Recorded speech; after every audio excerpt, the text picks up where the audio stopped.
One day the widow of a member of the group of prophets came to Elisha and cried out, "My husband who served you is dead, and you know how he feared the Lord. But now a creditor has come, threatening to take my 2 sons as slaves. What can I do to help you?" Elisha asked, "Tell me, what do you have in the house?" "Nothing at all, except a flask of olive oil," she replied. And Elisha said, "Borrow as many empty jars as you can from your friends and neighbors. Then go into your house with your sons and shut the door behind you. Pour olive oil from your flask into the jars, setting each one aside when it is filled." So she did as she was told. Her sons kept bringing jars to her, and she filled one after another. Soon every container was full to the brim. "Bring me another jar," she said to one of her sons. "There aren't any more," he told her. And then the olive oil stopped flowing. When she told the man of God what had happened, he said to her, "Now sell the olive oil and pay your debts, and you and your sons can live on what is left over." One day Elisha went to the town of Shunem. A wealthy woman lived there, and she urged him to come to her home for a meal. After that, whenever he passed that way, he would stop there for something to eat. She said to her husband, "I am sure this man who stops in from time to time is a holy man of God. Let's build a small room for him on the roof and furnish it with a bed, a table, a chair, and a lamp. Then he will have a place to stay whenever he comes by." One day Elisha returned to Shunem, and he went up to this upper room to rest. He said to his servant Gehazi, "Tell the woman from Shunem I want to speak to her." When she appeared, Elisha said to Gehazi, "Tell her, we appreciate the kind concern you have shown us. What can we do for you? Can we put in a good word for you to the king or to the commander of the army?" "No," she replied. "My family takes good care of me." Later Elisha asked Gehazi, "What can we do for her?" Gehazi replied, "She doesn't have a son, and her husband is an old man. Call her back again," Elisha told him.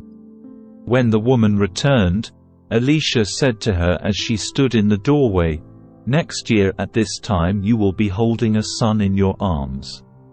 "No, my lord," she cried. "O man of God, don't deceive me and get my hopes up like that." But sure enough, the woman soon became pregnant. And at that time the following year she had a son, just as Elisha had said. One day when her child was older, he went out to help his father, who was working with the harvesters. Suddenly he cried out, "My head hurts. My head hurts." His father said to one of the servants, "Carry him home to his mother." So the servant took him home, and his mother held him on her lap. But around midday he died. She carried him up and laid him on the bed of the man of God, then shut the door and left him there. She sent a message to her husband, "Send one of the servants and a donkey so that I can hurry to the man of God and come right back." "Why go today?" he asked. "It is neither a new moon festival nor a Sabbath." But she said, "It will be all right." So she saddled the donkey and said to the servant, "Hurry. Don't slow down unless I tell you to." As she approached the man of God at Mount Carmel, Elisha saw her in the distance. He said to Gehazi, "Look, the woman from Shunem is coming. Run out to meet her and ask her, 'Is everything all right with you, your husband, and your child?'"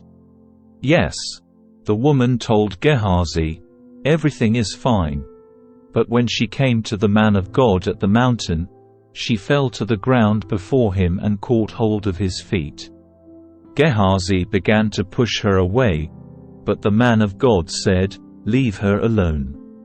She is deeply troubled, but the Lord has not told me what it is." Then she said, "Did I ask you for a son, my lord? And didn't I say, 'Don't deceive me and get my hopes up'?" Then Elisha said to Gehazi, "Get ready to travel. Take my staff and go. Don't talk to anyone along the way. Go quickly and lay the staff on the child's face." But the boy's mother said, "As surely as the Lord lives and you yourself live, I won't go home unless you go with me." So Elisha returned with her.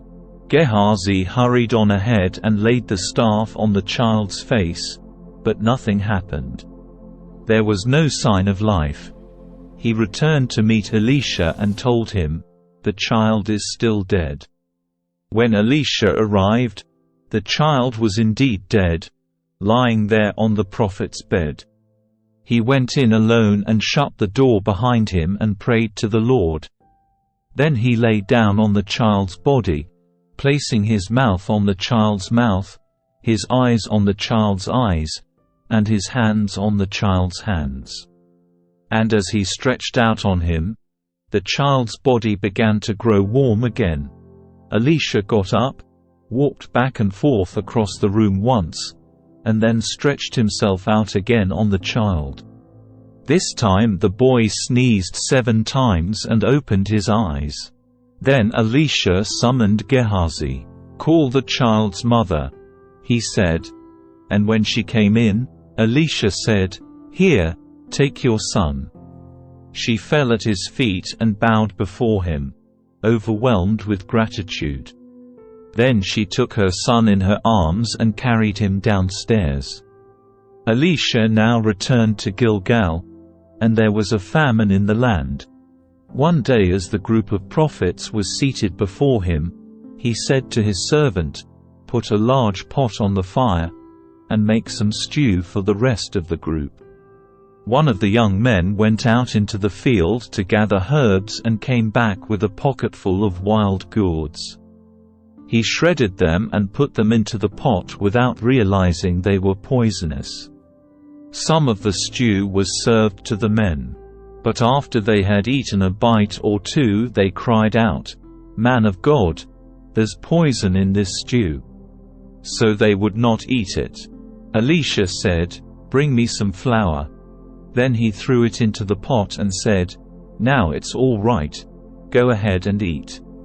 And then it did not harm them. One day a man from Baal-Shalishah brought the man of God a sack of fresh grain and 20 loaves of barley bread made from the first grain of his harvest. Elisha said, "Give it to the people so they can eat." "What?" his servant exclaimed. "Feed 100 people with only this?" But Elisha repeated, "Give it to the people so they can eat. For this is what the Lord says, everyone will eat, and there will even be some left over." And when they gave it to the people, there was plenty for all and some left over, just as the Lord had promised. The king of Aram had great admiration for Naaman, the commander of his army, because through him the Lord had given Aram great victories. But though Naaman was a mighty warrior, he suffered from leprosy. At this time Aramean raiders had invaded the land of Israel, and among their captives was a young girl who had been given to Naaman's wife as a maid. One day the girl said to her mistress, "I wish my master would go to see the prophet in Samaria. He would heal him of his leprosy." So Naaman told the king what the young girl from Israel had said. "Go and visit the prophet," the king of Aram told him. "I will send a letter of introduction for you to take to the king of Israel." So Naaman started out, carrying as gifts 340 kilograms of silver, 68 kilograms of gold, and 10 sets of clothing. The letter to the king of Israel said, "With this letter I present my servant Naaman. I want you to heal him of his leprosy." When the king of Israel read the letter, he tore his clothes in dismay and said, "Am I God, that I can give life and take it away. Why is this man asking me to heal someone with leprosy? I can see that he's just trying to pick a fight with me." But when Elisha, the man of God, heard that the king of Israel had torn his clothes in dismay, he sent this message to him: "Why are you so upset? Send Naaman to me, and he will learn that there is a true prophet here in Israel." So Naaman went with his horses and chariots and waited at the door of Elisha's house. But Elisha sent a messenger out to him with this message: "Go and wash yourself 7 times in the river Jordan. Then your skin will be restored, and you will be healed of your leprosy." But Naaman became angry and stalked away. "I thought he would certainly come out to meet me," he said. "I expected him to wave his hand over the leprosy and call on the name of the Lord his God and heal me. Aren't the rivers of Damascus, the Abana and the Pharpar, better than any of the rivers of Israel? Why shouldn't I wash in them and be healed?" So Naaman turned and went away in a rage. But his officers tried to reason with him and said, "Sir, if the prophet had told you to do something very difficult, wouldn't you have done it? So you should certainly obey him when he says simply, 'Go and wash and be cured.'" So Naaman went down to the river Jordan and dipped himself 7 times, as the man of God had instructed him. And his skin became as healthy as the skin of a young child, and he was healed. Then Naaman and his entire party went back to find the man of God. They stood before him, and Naaman said, "Now I know that there is no God in all the world except in Israel. So please accept a gift from your servant." But Elisha replied, "As surely as the Lord lives, whom I serve, I will not accept any gifts." And though Naaman urged him to take the gift, Elisha refused. Then Naaman said, "All right, but please allow me to load 2 of my mules with earth from this place, and I will take it back home with me. From now on I will never again offer burnt offerings or sacrifices to any other god except the Lord. However, may the Lord pardon me in this one thing. When my master the king goes into the temple of the god Rimmon to worship there and leans on my arm, may the Lord pardon me when I bow, too." "Go in peace," Elisha said. So Naaman started home again. But Gehazi, the servant of Elisha, the man of God, said to himself, "My master should not have let this Aramean get away without accepting any of his gifts. As surely as the Lord lives, I will chase after him and get something from him." So Gehazi set off after Naaman. When Naaman saw Gehazi running after him, he climbed down from his chariot and went to meet him.